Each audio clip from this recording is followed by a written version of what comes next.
कहानी एक गरीब आदमी की है जिसका नाम रामू है। रामू एक छोटे से गांव में रहता था और उसकी जीवन की सबसे बड़ी ख्वाहिश थी कि वह अपने परिवार को एक बेहतर जीवन दे सके। वह रोज़ अधिकतर लोगों के लिए काम करता था और अपनी मेहनत से अपने परिवार का पेट पालता था। रामू के पास केवल एक छोटा सा खेत और कुछ पशु थे। वह अपने खेतों को खुद ही जोतता था और अपने पशुओं की देखभाल करता था, लेकिन फिर भी उसकी आर्थिक स्थिति ठीक नहीं थी। एक दिन जब रामू अपने खेत के लिए जा रहा था, उसने अपनी पत्नी से बोला, लक्ष्मी, मुझे भोजन दे दो। सुनो जी, मैं खाना नहीं दूंगी, मेरा मेकअप खराब हो जाएगा। पता नहीं मेरी खोटी किस्मत किस गरीब के साथ मेरा ब्याह कर दिया, अनपढ़ जाहिल।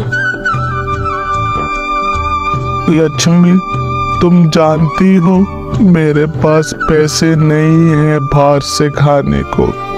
तुम मेरा साथ नहीं दोगी तो कैसे चलेगा परिवार? ठीक है, मैं देखती हूँ, कल का कोई बासी खाना पड़ा हो तो लाती हूँ। हे भगवान, आपने किस गरीब के साथ मुझे क्यों बांध दिया? मेरी तो फूटी ही किस्मत है, पूरे दिन इनका काम करते रहो, नौकरानी बना के रख दिया है मुझे। रामू अपनी खेत की ओर चला और अपना रोजमर्रा का काम करने लगा। रामू ने पूरे दिन लोगों का काम किया ताकि उसे कुछ पैसे मिल सके।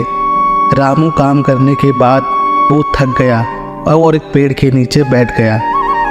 उसने अपनी पत्नी का इंतजार किया परंतु वो नहीं आई।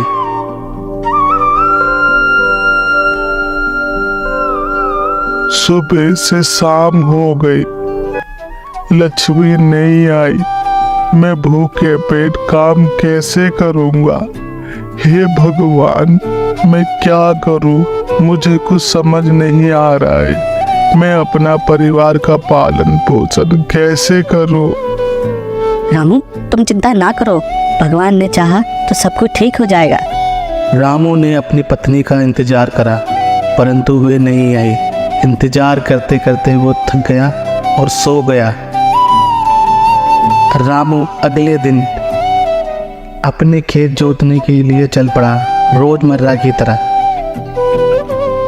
खेत जोतते जोतते समय उसे एक घड़ा मिला और उस घड़े में कुछ सोने चांदी के सिक्के मिले और उन सिक्कों को बाजार में बेचकर अपने परिवार का पालन पोषण किया। उसके बाद उसका परिवार खुशी खुशी जीने लगा। इस कहानी से हमें यह सीख मिलती है कि मेहनत और संघर्ष से ही हम अपने लक्ष्यों को पूरा कर सकते हैं, चाहे हमारी आर्थिक स्थिति कितनी भी कठिन क्यों ना हो।